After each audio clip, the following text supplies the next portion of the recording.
Ouais, je pense que t'as froid un peu. Attends. Ah, là, Don David, on va l'appeler. Oh, oh, mais non.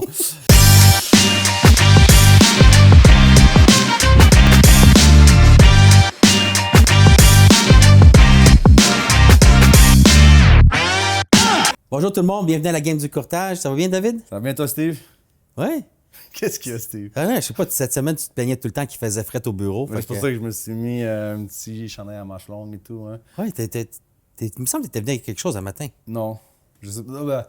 J'avais un foulard, mais c'est juste pour l'extérieur, donc j'ai mis avec mon manteau. Ouais, je pense que t'as froid un peu. Attends. Je pense que David est un peu froid un matin. Ah, là, Don David, on va l'appeler. Oh, oh, mais non. Oh, wow. Okay. Ouais, David, il déballait. Je mets-tu mon foulard, je mets pas mon foulard. Mais je trouve que ça y va bien. Oh my God. Qu'est-ce que t'as chaud, là, ou quoi? C'est-tu Sébastiano qui l'a monté quand tu... Non. Ah. C'est vrai que je l'ai mis dans mon dos, tu l'as vu? OK, je l'ai pas vu. OK. Bon, on va faire le podcast avec un foulard, les amis. Il est beau, ton foulard. Merci, Steve. J'apprécie. J'ai déstabilisé David. Je m'attendais pas à ça, c'est vrai. Je l'avais vraiment pas vu, en tout cas. C'était bien fait, Steve. Puis, comment ça a été cette semaine, sinon, côté immobilier? Honnêtement, écoute, décembre, c'était une bonne saison. Honnêtement, décembre, ça a été bon pour moi. J'ai fait comme closer 4 transactions. Toi, t'as-tu que... Je sais que toi, t'es plus tranquille d'habitude décembre. Ouais, hein? quand même. Mais c'est arrivé de cette façon, puis je sais qu'on a souvent parlé de condo. OK? Puis cette semaine, la semaine passée, quand on a fait des visites, j'ai 2 situations avec 2 clients différents, puis qui vont revenir au document qu'on parlait sur l'attestation de l'état de la copropriété, puis la loi 16 et tout. Parce que, tu vois, on a visité un condo 2007. OK. Puis, tu vois, on fait une offre d'achat, on demande les documents. Il y avait l'attestation signée, DRCOP signée, il y avait tout. Puis, il y avait quand même eu beaucoup de travaux qui avaient été faits. Tu sais, la toiture était tellement due pour être en 2029. OK. Puis, ils l'ont changé en 2024. Fait que, de première vue, quand on regardait l'état financier, pour l'année de la copropriété, pour moi, il n'y avait pas assez d'argent dans le fonds de prévoyance. J'avais déjà dit à mon client, je dis, tu sais, je regarde l'état financier, je comprends pas comment qu'un condo de cette année-là a juste ça dans le fonds de prévoyance, tu sais. Mais mon client l'aimait quand même, fait que je dis, regarde, on va faire une offre, on va demander les documents ensuite, puis on regardera vraiment, on va plonger dedans, tu sais. Puis il y avait l'étude de la loi 16, il y avait les documents, l'étude du fonds de prévoyance, l'étude du bâtiment au complet. Puis on a fini par se rendre compte que c'est vrai que présentement, le condo n'a pas tant d'argent que ça, mais tout est fait. C'est comme le syndicat comme tel, il y a à quoi jour. qui fait. Bang! On a quand même eu une toiture, ça leur a coûté comme 170 000. N'importe quelle copropriété va payer une toiture 170 000 quand c'est supposé être dans 5 ans. Mais est-ce qu'il avait payé avec une cotisation spéciale? Oui. C'est ça Une l'affaire. petite portion, une grosse portion quand même. Je te dirais que les copropriétaires du moment avaient eu une cotisation spéciale, puis ils avaient pris un petit peu dans le fonds de prévoyance. Mais au début, c'est ça que quand on parle souvent des nouveaux documents, est-ce que c'est bon d'acheter un condo? Bon, moi, avec ça, on avait tout bien expliqué, puis mon client il était satisfait, puis tu sais, il a poursuivi avec ça. Donc, présentement, on va faire l'inspection la semaine prochaine, en fin de semaine. Mais justement, à première vue, on voyait que le fonds de prévoyance était à zéro. Mais pas à zéro, mais il était bas, exact. Mais beaucoup de travaux étaient faits. Fait qu'alors, ce que tu es en train de me dire, c'est que tu préfères avoir... C'est mieux d'aller dans un condo où, maintenant, les frais de condo, et j'imagine, ils ont été ajustés. Ben oui, effectivement, depuis quand ils ont reçu l'étude. Ouais. Les frais de condo ont quasiment augmenté de 120 en 2 ans. Ils se sont vraiment rajoutés parce qu'avant, on le sait, les gens ne voulaient pas payer de frais de condo. Combien, juste pour le plaisir, combien qui sont les frais de condo? Si maintenant, ton nouveau client, combien il va payer de frais de condo? Là, à partir de janvier 2026, 280. C'est quand même pas beaucoup. Honnêtement, pour un condo, là, 280? Ouais. Oui, puis tu sais, tellement quand... Puis que là, je regardais les historiques, puis en 2023, les frais de condo étaient à 150. OK. C'est qu'il y a eu de l'arriérage. Puis là, techniquement, dans l'attestation de l'état de la copropriété, on voyait vraiment qu'à partir de 2022, 23, 24, 25, il y avait plus d'argent qui rentrait, puis il y avait plus d'argent qui allait dans le fonds de prévoyance parce que justement, les frais de condo ont augmenté quand même beaucoup. Donc, c'est sûr que mon client, au début, il n'était pas trop sûr, mais après avoir lu tous les documents, on voyait que le syndicat est à jour. Puis que techniquement, c'est bien fait, puis il est super content. On fait l'inspection, on ne sait pas ce qui va arriver. Mais ce qui est bon, parce que les gros travaux sont... La plus grosse partie de la toiture, c'est quand même un gros montant. C'est fait. Fait que maintenant, c'est tout sur les autres entretiens, les fenêtres, puis là, le maintien du bédit. Puis là, ils sont ajustés sur ces frais de condo-là. Fait que là, ils sont à jour, les frais de condo. Exact. Fait que quand tu as lu l'étude de fonds de prévoyance, puis quand tu l'as dans le fonds de prévoyance, il y a plusieurs scénarios. Il y en donne souvent 2 ou 3. Oui. Puis quel scénario qu'ils ont pris? Est-ce qu'ils ont pris le meilleur scénario ou ils ont pris celui du milieu? Écoute, c'est une bonne question. Je sais qu'ils ont pas fait. Ils ont fait l'option avec l'augmentation des frais de condo. C'est pour ça qu'ils ont passé de 155 à 280 en genre 3 ans. Puis il n'y avait pas de cotisation spéciale qui est à voter puis qui est à venir non plus. Fait que c'est vraiment une augmentation des frais de condo. Mais cette année, c'est ça que j'ai dit qu'au début, c'était 2,80 pour le 2026 parce qu'ils ont augmenté de 5 OK. Donc là, ils vont sûrement maintenir Une augmentation graduelle. Qui va, techniquement, cette hausse-là devrait aller avec l'étude de l'inspection du condo, là, dans le fond, de l'entretien du building. Fait qu'il ne devrait pas avoir de cotisation spéciale dans le futur. Fait que oui, le fonds, il est bas. Fait que c'est bon. Tu sais, dans le fond, ça, on avait déjà une conversation là-dessus. Est-ce que tu achètes un condo qui a un gros fonds de prévoyance puis qui a un petit frais de condo, ou tu vas acheter un petit fonds de prévoyance avec des condos qui sont plus raisonnables? C'est que les travaux ont été faits. Les travaux ont été faits. Les autres, les travaux sont à venir. Exact. Puis là, tu sais, on sait avec les coûts trouver des entrepreneurs. Les coûts des travaux, des matériaux ont tellement augmenté. Puis pourquoi je disais que c'était paradoxal? Parce qu'avec une autre cliente, on visite un condo qui est plus récent, OK. puis il n'y avait aucun document. Puis ma cliente a décidé, tu sais, on y explique, on dit, écoute, c'est pas une obligation maintenant d'avoir l'attestation de l'état du côté puis l'étude du fonds de prévoyance, c'est pas encore une obligation. Puis tu vois, on voyait quand même une couple de choses dans l'extérieur, un petit peu de fissure aussi, un petit peu de fissure là. Fait que ma cliente a décidé de dire, tu sais quoi, David, oui, je sais que c'est pas une obligation d'avoir ce document-là, mais je me sens pas confortable d'acheter seul, puis de pas savoir qu'est-ce qui va arriver, parce que l'étude a été commandée, puis ça va arriver, je pense, milieu 2026. Ah, fait que ça me tourne, on achète maintenant. On ne sait pas qu'est-ce qui va arriver dans l'étude, qu'est-ce qui va ressortir. Puis elle était juste pas à l'aise. Donc, ça a été vraiment comme deux situations complètement différentes. Avec surtout le premier qu'on voyait un fonds de prévoyance bas que j'aurais pas pensé que mon client aurait voulu y aller. Mais en regardant la big picture, il se sent super confortable. Puis l'autre qui est un condo plus récent, mais qui a rien qui a été fait encore par rapport aux lois qui s'en viennent. Donc, ma cliente a décidé de se dire, tu sais quoi, je suis pas confortable, je suis seul, elle avait un certain âge quand même, dans la cinquantaine. Donc, tu sais, veut pas, elle dit, moi, David, des surprises, c'est pas tant ça que je veux, tu sais, mettons. Fait que... Non, c'est sûr, puis c'est ça l'affaire, c'est que il faut que quand même tu t'ailles un coussin au cas où qu'il y a une cotisation spéciale, puis si tu l'as pas, puis tu le payes pas, le syndicat, doit te faire une main levée sur ta propriété. Fait que, tu sais, le monde pense qu'ils sont à l'abri, qu'ils payent pas. Je paye pas, mais le syndicat a le droit de main levée. Ah oui. Puis si à un moment donné, ça dépasse, puis on le doit charger des intérêts, il y a une coupe d'affaires là-dessus. Puis je pense que le monde, c'est ça, le monde ne se renseigne pas assez là-dessus. Puis parce que j'en ai vu des mains levées sur des copropriétés. Si tu payes pas des frais de condo. C'est qui avait? Je pense qu'il y en a un au bureau qui avait comme 15 000 parce que les frais de condo. Ouais. Oui, je pense que c'est Dominico. Je pense que c'est un des dossiers, mais ils vont passer chez le notaire. Le notaire va éclairer la dette, tout ça, puis ça revient à zéro. Mais en même là, c'est que les clients ils disent, ben là, il y a une main levée, oui, mais nous, on l'explique pourquoi il y a une main levée. Puis ils vendent le condo parce que là, ses frais de condo ne sont pas payés, puis c'est normal, ils le vendent pour se débarrasser de la dette. Puis le notaire aussi, au Québec, s'assure que la propriété que vous allez acheter, soit une maison ou soit, mettons, un condo, ait aucune dette. Oui, c'est ça. Autre, tu sais. Parce que moi, il y a une situation, je représentais le vendeur il y a 2 ans. Je représentais le vendeur. Le client acheteur me rappelle 1 an et demi après. Okay. C'est l'acheteur qui... il avait son courtier, il ne le représentait pas. Il m'appelle puis il me dit « je voudrais savoir, as-tu le numéro de ton vendeur? » Il dit il n'avait pas payé sa taxe de bienvenue. Puis là, la ville m'envoie à moi l'avis de devoir le payer avec des intérêts. Fait que, nous, c'est sûr que c'est super touchy parce que techniquement, on ne peut pas donner les informations de notre client. C'est des informations qui sont confidentielles. Mais c'est le moment quand il m'a appelé, je dis « Mais là, c'est impossible.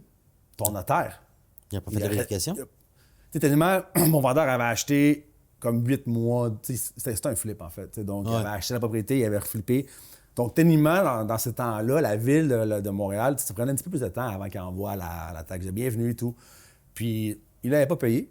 Le notaire de la transaction, je ne sais pas de quelle manière c'est arrivé, mais il n'avait pas vu qu'il y avait encore une taxe de bienvenue non payée sur le building. Puis la ville, elle dit pas « OK, mais je vais poursuivre l'ancien vendeur. » Non, il n'est pas celui qui l'a maintenant. C'est toi. Tu sais, je veux dire, cette dette-là suit ta propriété, le vendeur actuel de la propriété, tu sais. Donc, j'étais vraiment comme un peu plate. Je dis « Écoute, appelle le notaire. Je comprends que c'est plate, cette situation-là. Il y a quand même des obligations, là, le notaire, quand même, à faire des vérifications. Je pourrais vous dire, je ne sais pas comment ça s'est terminé, mais au final, le notaire, quand tu parlais des mains levées, c'est sûr que lui doit s'assurer que le nouvel acheteur qui achète le condo ou, mettons, la propriété, qu'il n'y ait pas d'ancienne dette dessus. Oui, c'est ça. Puis peut-être qu'il a fait ses vérifications, puis la ville n'a pas donné la bonne information aussi. Mais les notaires, ils ont toutes des assurances. Ouais. Fait qu'en temps normal, si tu n'as pas eu d'appel, ça veut dire que le dossier s'est bien réglé. Sûrement. Puis à la fin de la journée, un notaire va quand même comprendre aussi son erreur. Il va s'arranger d'une certaine manière. Mais j'avais quand même vraiment surpris. C'est la première fois que ça m'arrivait que je voyais qu'un notaire avait comme ou passé autre comme enfant. Comme tu dis, est-ce que c'est la ville qui avait... C'est déjà arrivé que la ville m'a donné des mauvaises informations, puis après j'ai reçu des appels. Fait que c'est pas la faute du notaire. Honnêtement, on connaît pas le dossier, fait qu'on le blâmera pas, mais on le blâmera pas, mais à la fin, ça peut arriver. Ouais. Puis il y a même une situation où c'était le dernier condo, un des derniers condos que j'ai vendu. Le notaire a dit j'ai eu 2 réponses complètement différentes sur mais une chance que mon client avait son compte de taxe et il était capable de prouver. OK. Mais elle avait eu 2 informations complètement différentes dans la ville. Par rapport au compte de taxe. S'il avait payé ou non. Oui, c'est ça. Okay. Puis c'était aussi même la taxe de bienvenue. Elle a dit que ça n'a pas été payé, puis elle a dit ben non, c'est payé, puis elle avait sa preuve. Une chance. Oui, c'est ça. Puis ça, je te dis, peut-être des fois, on peut pas blâmer parce que dans le fond, on se fie à des réponses de d'autres personnes, hein. Fait que c'est pas que. Ah non, ça, c'est sûr. Puis les autres, ils reçoivent l'état de compte, fait qu'ils le voient. La ville, tu sais, dans le fond, quand tu vois les frais de notaire, il manque de commande des taxes, ces affaires-là, c'est sur la facture du client. Fait qu'ils ont fait leur vérification. Fait que si la ville ne fournit pas les bons montants ou les bonnes affaires, mais à la fin, c'est pas la faute du notaire, tu sais. Mais ils ont quand même une assurance responsabilité, comme nous, les courtiers, on a une assurance responsabilité aussi. Exact. Puis c'est correct. Exact. Puis en même temps, je m'en venais dans mon auto un matin, puis j'écoutais des podcasts de courtage. J'écoute la gamme du courtage? Ça, je l'écoute tout le temps. OK, c'est bon. Des fois, même ma femme m'a dit « Mais pourquoi tu écoutes? » Ben, je dis « Non, je l'écoute parce que, tu sais, dans le fond, je veux savoir si je parle comme du monde, ces affaires-là. » Quoi améliorer? Oui, ben améliorer, c'est dur, là, quand t'es parfait, mais... C'est-tu... Non, I'm just kidding. Ben, ça me surprend que tu n'aies pas passé de commentaires sur mon habillement aujourd'hui. Parce que David, d'habitude, il dit « Ah, tu viens un Cody, mais t'as pas vu mon beau logo? » Non. Ouais. Alors, mes chums. OK, cool. Ouais. Un petit shout-out? Ouais, un petit shout-out pour Stone Fabrica, you know? So, tu connais Adriano ou non? Okay. Tu connais pas? Ouais, il est sur l'Angélie Boulevard Robert, là. Il fait granit. Fait que si vous voulez du shout-out for him, puis à la fin, il donne un excellent service sur les comptoirs granit, quartz, numéro 1, l'équipe d'installation écœurante. Moi, j'utilise beaucoup là, quand je fais mes immeubles. Là. Puis zéro problème avec eux autres. Puis quand ils disent qu'ils livrent, il livre. Telle journée, telle heure, il est là. Prends les mesures, même principe. Il est capable de sortir un comptoir en une semaine, 2 semaines. Honnêtement, il est renommé pour son service. Il a fait son nom comme ça. Il a fait, tu sais, le nouveau centre d'achat, là, les outlets là, de luxe. Là. Mirabel? Non, ici sur Côte-Vertu. Royal Mount. Royal Mount. Ouais. Puis justement, on parlait de ça cette semaine, puis il me dit, j'ai bêté, je les ai pas eus. 2 semaines, 3 semaines avant l'ouverture, il montre que les comptoirs, en fin de compte, ça n'arrivera pas, puis avant que l'ouverture du magasin est faite. Puis il reçoit un appel. Il dit ça a l'air que tu es le seul qui va pouvoir nous sauver. Puis il dit mais j'ai bêté sur la job. Il dit mais là, on a un problème, l'autre, il ne sera pas capable de. Il dit on roule. C'était 1 semaine. J'ai vu les plans, puis les coupes, là, des 90, puis des. Je dis, Mike, il dit, puis lui, s'il a travaillé 24 heures sur 24, son équipe, ils vont le faire. Ouais, ils sont malades. Il dit, OK, I'm gonna do it. Puis il donne le prix. C'est sûr que là, c'est plus le même prix qu'avant. On s'entend. Si tu demandes de faire ça en 1 semaine, 1 semaine et demie, là, ça va être suite. Puis il a livré 2-3 jours avant. Quand même. Puis il s'est fait inviter, puis il dit, on serait pas ici si tu n'aurais pas. Ça serait grâce à lui. Puis il dit, mais le pire, c'est qu'il avait été invité verbalement. Il me compte ça. Puis lui, c'est pas un gars, il don't show off, il est vraiment simple. Puis il dit, le gars m'avait dit verbalement, mais je suis pas allé, mais il était rendu 4h30. Puis le gars qui fournissait le granit, la compagnie, il dit, Mike, t'es où? Mais il dit, je suis à la shop, je travaille.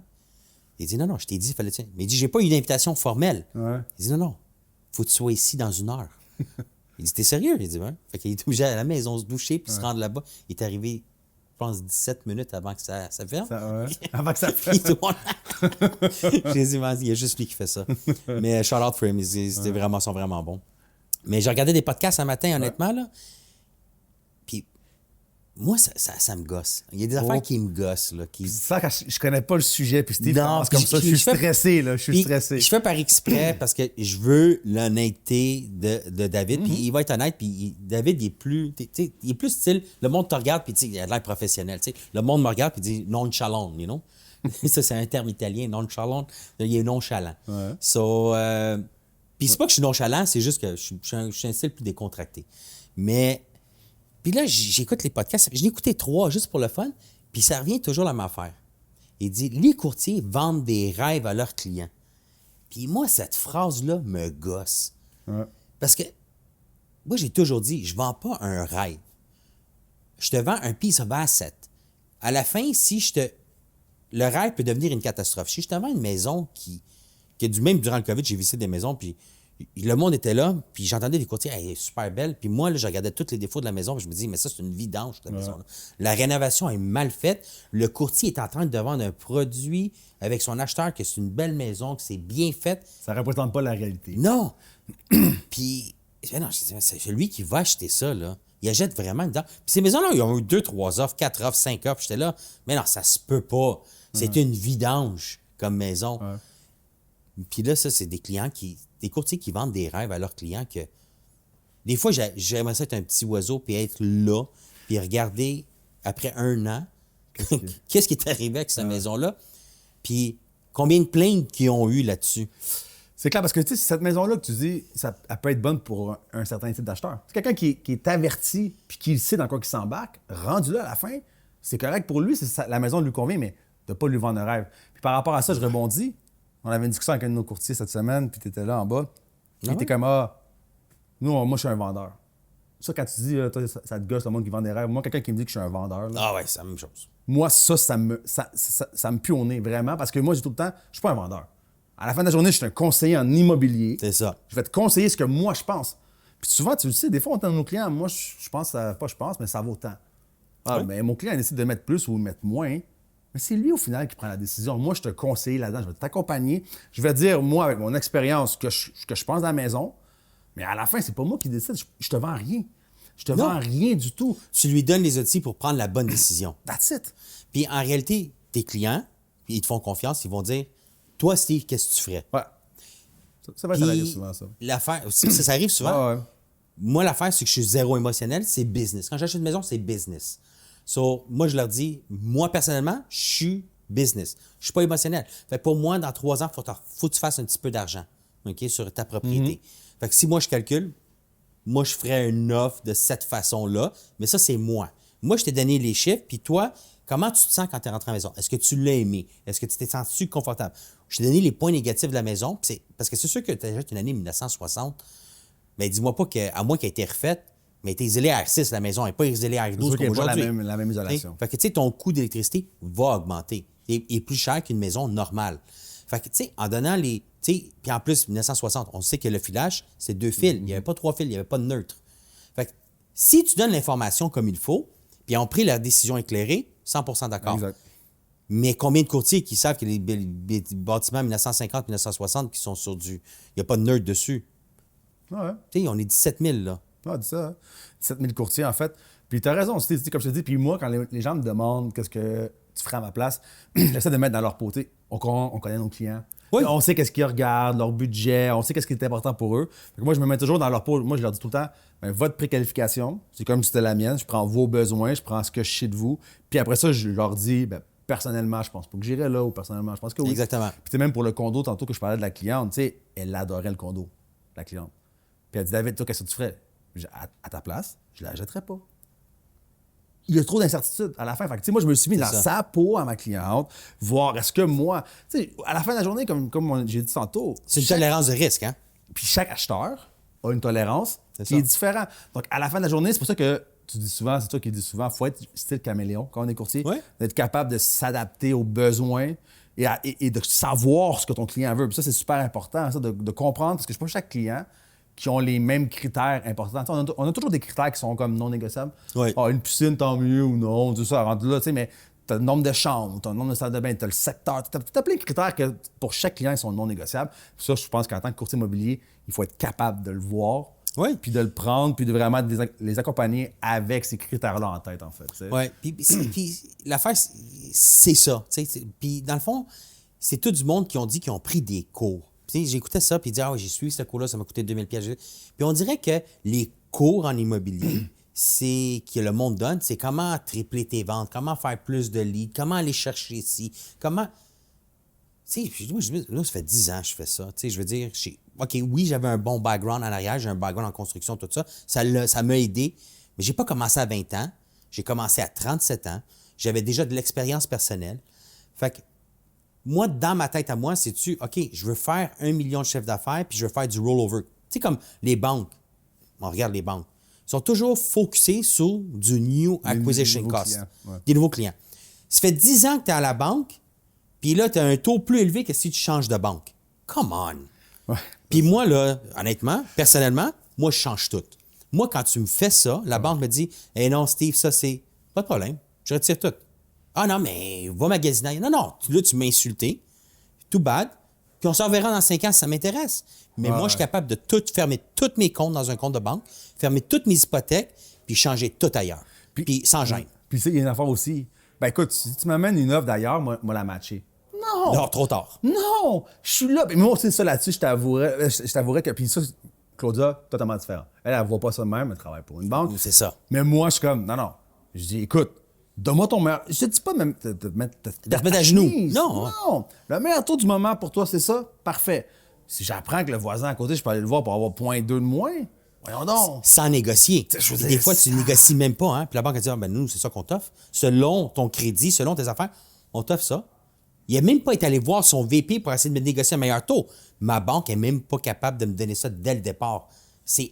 Moi, c'est une question, ça m'insulte. Moi, c'est rare, là, mais oui, c'est vrai, je suis d'accord avec toi. Ah, tabarnak! Ouais. Non, mais moi aussi, sincèrement, tu sais, c'est pas quelque chose que j'apprécie parce que je me dis, OK, si, admettons, je t'avais rien dit, je signais. Tu sais quoi, là, quand je partais, les ballons partaient, genre, on vient d'avoir un client qui a 0,3 de plus, ou, tu sais, sincèrement, je veux dire, pour moi, ça fait pas de sens. Bon, encore là, les banques gèrent leurs clients comme qu'ils veulent. On a vu justement que les banques sont très, très profitables. Là. On a eu leur... Les états financiers? Ouais, tu sais, RBC, sont dans les milliards.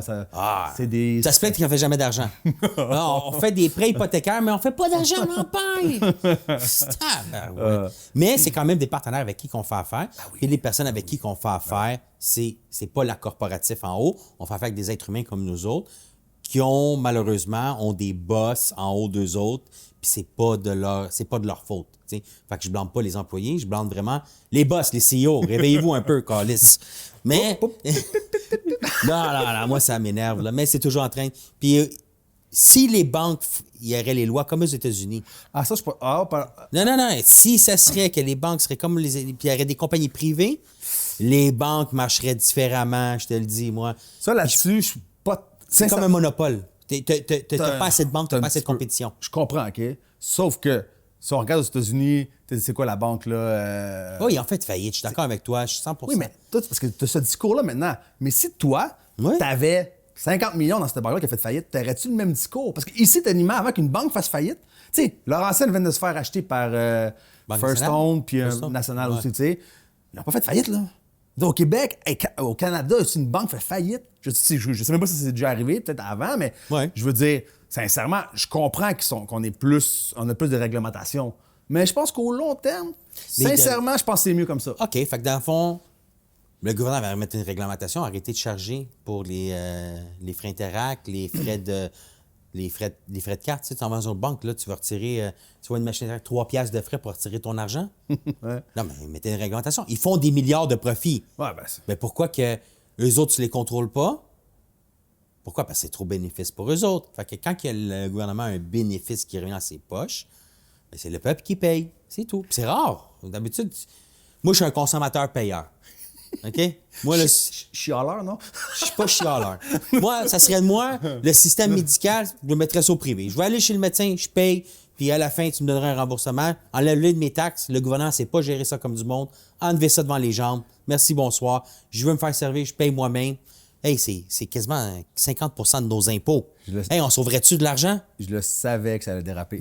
Quand que Steve me dit un sujet qu'il ne m'avait pas parlé avant, je le savais que ça allait finir comme ça. Mais tu sais, à un moment donné, je veux dire, on voit plein de compagnies de marketing, on va doubler vos ventes, on va vous trouver des leaders. Puis nous, on en a essayé. Hein? Ouais, puis dire qu'on en a... Je te dis pas que... Peut-être on a tous frappé les mauvaises compagnies, malheureusement, mais c'est... Si je voudrais faire ça, il faudrait que je m'engage une secrétaire pour faire de la prospection. Tu sais, dans le fond, le gars, ils t'envoient des leads, des appels. Puis il faut que tu t'engages. J'ai pas le temps de gérer ça. J'ai pas le temps de gérer tous les clients qui vont me donner. Fait qu'il y a un coût qui est associé. Ton coût pour aller chercher les leads, puis un coût pour les maintenir. Parce que ça veut pas dire que tu vas les closer aujourd'hui. Tu vas peut-être les closer dans 2 ans. Oui, mais ta pile continue à grimper, puis à grimper, puis à grimper, puis c'est beaucoup demandant. Ah, ben, on va te vendre un CRM. Oui, mais le CRM, il y a quelqu'un qu'il faut qu'il le maintienne, ce CRM-là. Si tu le traites pas comme du monde, tu sais, tu regardes Domenico, puis Denis, là, leur CRM est à jour. Mais c'est beaucoup suivi. À chaque jour, ils sont là-dessus. Ouais. Mais T'as-tu le temps de faire ça, toi? Pour des leads, admettons, là, j'ai une bonne compagnie, si tu veux. Là. Oui? Grow Up Lab. Shout out! On va vous mettre son lien après. Mais écoute, avant que ça dérape plus loin, on va arrêter ça cette semaine, Steve. Puis on peut regarder les sujets pour la semaine prochaine. Puis, Ouais, c'est correct, sincèrement, merci beaucoup. Puis on se voit la semaine prochaine. Ciao. Thank you, ciao.